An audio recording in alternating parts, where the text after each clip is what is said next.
लोग पढ़ेंगे reasons for partition, और पार्टीशन होने के बाद इम्पैक्ट क्या पड़ा, किस चीज़ का पार्टीशन, बंगाल का पार्टीशन। ऑफिशियल रीजन इंग्लिश ने क्या दिया, मतलब ब्रिटिशर्स ने ऑफिशियल रीजन क्या दिया, लॉर्ड कर्जन ने। किसने किया है ये पार्टीशन, लॉर्ड कर्जन ने किया। कब किया, 16 अक्टूबर 1905 यानी कि 16 अक्टूबर 1905 को बंगाल डिवीजन किया।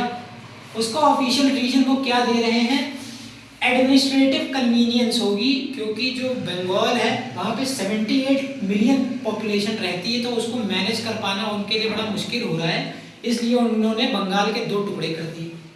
ये उन्होंने रीजन दिया। असली रीजन क्या है, रियल रीजन, क्योंकि जो बंगाल है वो हब है, किस चीज़ का हब है, नेशनलिज्म का। जितनी भी राष्ट्रीयता की भावना निकल कर आ रही है वो बंगाल से आ रही है। तो मेन कारण तो यही है अंग्रेजों का कि जहाँ से ये भावना निकल के आ रही है, रूट कॉज जो है उसको खत्म कर दो। तो to weaken the hub of the nationalism पहला। और असली कारण क्या है, कम्युनल डिवाइड करना है, हिंदुओं को मुस्लिम से अलग करना है, based on communal divide then geographical one. ये 78 मिलियन वाली बात इनके हिसाब से एकदम बकवास है, क्योंकि इनको हिंदू मुस्लिम करना है। तीसरा point, separate the Muslim dominated eastern areas from Hindu dominated western areas, यानी कि जो मुस्लिम एरियाज है वो ईस्ट की तरफ चले गए हैं और जो हिंदू एरिया है वो वेस्ट की तरफ चले गए हैं। ईस्ट बंगाल को असम के साथ अलग कर दिया है, मतलब अगर हम बंगाल का नक्शा देखेंगे तो ईस्ट बंगाल ले लो और असम को एक साथ कर दिया, और बाकी वेस्ट बंगाल में हिंदू लोग रह रहे हैं और ईस्ट बंगाल में कौन लोग रह रहे हैं, मुस्लिम्स रह रहे हैं असम के साथ।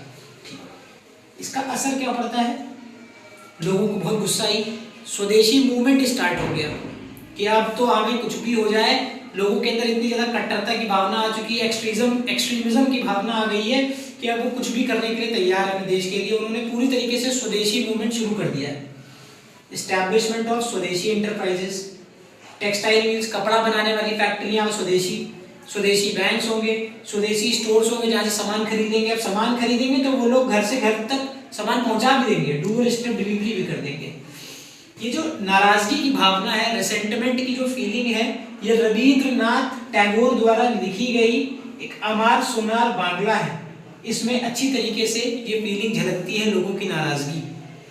ये अमार सोनार बांग्ला बाद में चल के बांग्लादेश का नेशनल एंथम बन गया। बंगाल का जब इतने लार्ज स्केल पर क्या हो रहा है, प्रोटेस्ट चल रहा है, इतने बड़े मैग्नीट्यूड पे एक प्रोटेस्ट चल रहा है, लोगों के अंदर नाराजगी की भावना आ गई, अंग्रेजी सामान कोई खरीद ही नहीं रहा है, तो ब्रिटिशर्स को कंपेल्ड होके जबरदस्ती बंगाल के डिवीजन को रोकना पड़ा, एनल कर दिया। एनल मतलब खारिज कर दिया। एनलमेंट ऑफ बंगाल डिवीजन कब खारिज किया गया, 1911 में, क्योंकि magnitude and large scale protest चल रहा था, जिसकी वजह से ब्रिटिश कंपेल्ड हो गए, उनको ये बंगाल डिवीजन रोकना पड़ा।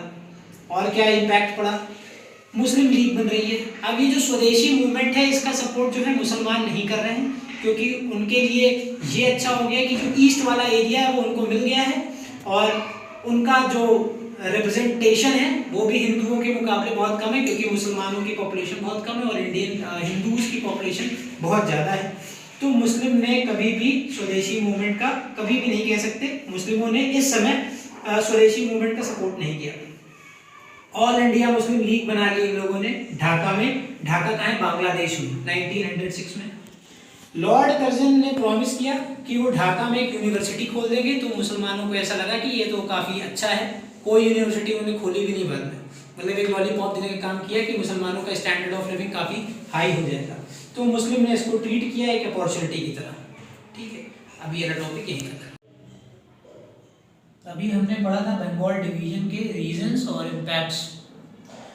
उसी समय पहली बार ऐसा हुआ कि 60,000 लोगों ने मेमोरियल पे साइन किए बंगाल डिवीजन को रुकाने के लिए। पहली बार ऐसा हुआ कि पहली बार ऑर्गेनाइज्ड मैनर में प्रोटेस्ट हुआ था। ठीक है, अब वहाँ से हम आगे बढ़ते हैं, देखते हैं कि लेटर डेवलपमेंट क्या हुआ रेडिकल फेज में। हमने लास्ट में ये भी देख लिया था कि मुस्लिम लीग बन गई थी। मुस्लिम लीग बनी है 30 दिसंबर 1906 को। बनाने वाले 4 लोग हैं, 4 नेता हैं, आगा खान, नवाब सलीमुल्लाह, नवाब मोहसिनुल मुल्क, नवाब ऑफ ढाका। ये 4 लोग हैं जो फॉर्मेशन कर रहे हैं मुस्लिम लीग की। दूसरी इंपॉर्टेंट चीज़ क्या हुई है, सूरत स्प्लिट। सूरत स्प्लिट 1907 में हुआ है। सूरत स्प्लिट का मतलब ये कि कांग्रेस का सेशन चल रहा है सूरत में, और वहाँ पर अर्ली नेशनलिस्ट और रेडिकल्स के बीच में कहासुनी चल रही है प्रेसिडेंटशिप को लेकर। बाल गंगाधर तिलक बीजीटी चाहते हैं कि लाला लाजपत राय बने प्रेसिडेंट एलएलआर, जीकेजी मतलब गोपाल कृष्ण गोखले चाहते हैं कि रास बिहारी बोस बन जाए, आरबीबी प्रेसिडेंट बन जाए। फिर आपस में बहुत ज़्यादा मनमुटाव होता है, रास बिहारी बोस को प्रेसिडेंट नियुक्त कर दिया जाता है। इसी के साथ साथ अर्ली नेशनलिस्ट और रेडिकल्स यहाँ से अलग हो जाएंगे, क्योंकि रेडिकल्स के हिसाब से अब आगे काम हो नहीं रहा। तो यही है सूरत स्प्लिट। फिर आएगा मॉर्ले मिंटो रिफॉर्म्स 1909 में। हमें याद है जब हमने पढ़ा था अर्ली नेशनलिस्ट की कुछ अचीवमेंट्स थी और उनकी कुछ डिमांड्स थी। जो डिमांड्स थी उसमें से सिर्फ दो ही चीज़ वो अचीव कर पाए। पहला अचीवमेंट क्या था, इंडियन काउंसिल एक्ट 1892 का, और दूसरी क्या चीज़ थी, इंडियन सिविल सर्विसेज का एग्जाम जो लंदन में हो रहा था उसी समय सेम टाइम इंडिया में भी हो रहा था। तो इंडियन काउंसिल एक्ट में 1892 में जो नॉन ऑफिशियल मेंबर थे उनकी संख्या 16 से बढ़ाकर कितनी कर दी गई, 60 कर दी गई, 60 कर दी गई। उसके बाद सेपरेट रिप्रेजेंटेशन दे दिया गया मुसलमानों को, मुस्लिम्स को, मतलब ऐसा एरिया जो जहाँ पर मुस्लिम बहुल्य आबादी, जहाँ पर मेजॉरिटी में मुस्लिम्स रहते हैं, वहाँ पर मुसलमान ही सिर्फ उस सीट पे खड़े होंगे चुनाव के लिए, और कोई नहीं खड़ा हो सकता है। तो ये मॉर्ले मिंटो रिफॉर्म्स में लोगों को दे दिया गया। फिर डेवलपमेंट क्या है, लखनऊ पैक्ट हुआ। हमने देखा कि 1907 में इंडियन नेशनल कांग्रेस के बीच में फूट पड़ गई, रेडिकल्स और मॉडरेट्स दोनों अलग अलग हो गए हैं। अब 1916 में वापस सब मिल जाएंगे। हुआ क्या बीच में, 1908 में बाल गंगाधर तिलक को जेल भेज दिया गया था, मांडले, MANDLAY, मांडले में भेज दिया गया था। क्यों भेज दिया गया था, क्योंकि वो अंग्रेजों के खिलाफ लिखते थे अपनी पत्रिका। उनकी पत्रिका का नाम क्या है, केसरी, KESARI, केसरी। एक और है उनकी पत्रिका जिसको कहते हैं मराठा, ठीक है। तो और उसी समय एक कांड और ये हुआ कि प्रफुल्ल चाकी और खुदीराम बोस ने किंग्सफोर्ड जज को वो उड़ाने वाले थे, किंग्सफोर्ड जज को उड़ाने वाले थे बम से।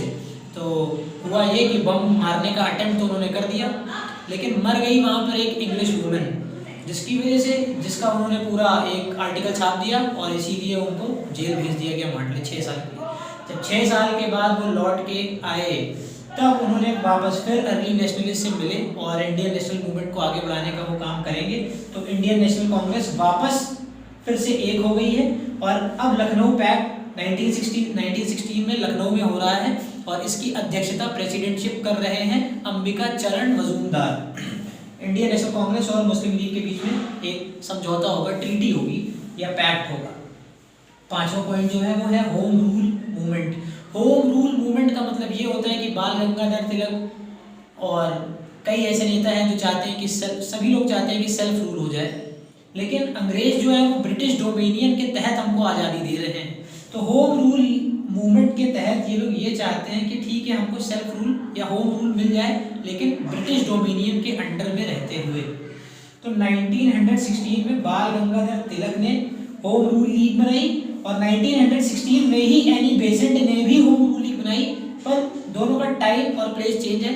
बाल गंगाधर तिलक की जो होम रूल लीग है वो अप्रैल में बनी है पुणे में, और एनी बेसेंट की जो होम रूल लीग है वो सितंबर में बनी है अद्यार में, ADYAR अद्यार। कहाँ है ये, चेन्नई में, मद्रास में।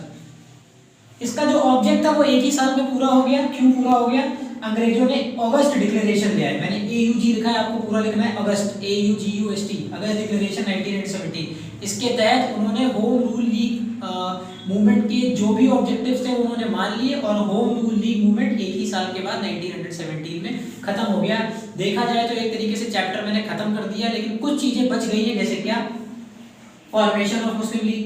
तो क्या फैक्टर थे कि क्यों मुस्लिम लीग बनी, और इसके क्या इंपॉर्टेंस या ऑब्जेक्टिव थे, ये देखना है हमको। उसके बाद हमें देखना है लखनऊ पैक्ट का सिग्निफिकेंस क्या है, ऑब्जेक्टिव क्या है, और होम रूल लीग मूवमेंट के बारे में भी। वैसे तो मैंने सब बता ही दिया, लेकिन हल्का फुल्का जो भी बचा होगा अब वो अगले 2 वीडियोस में मैं बनाकर खत्म कर दूंगा, और इसी के साथ चैप्टर नंबर 3 खत्म हो जाएगा।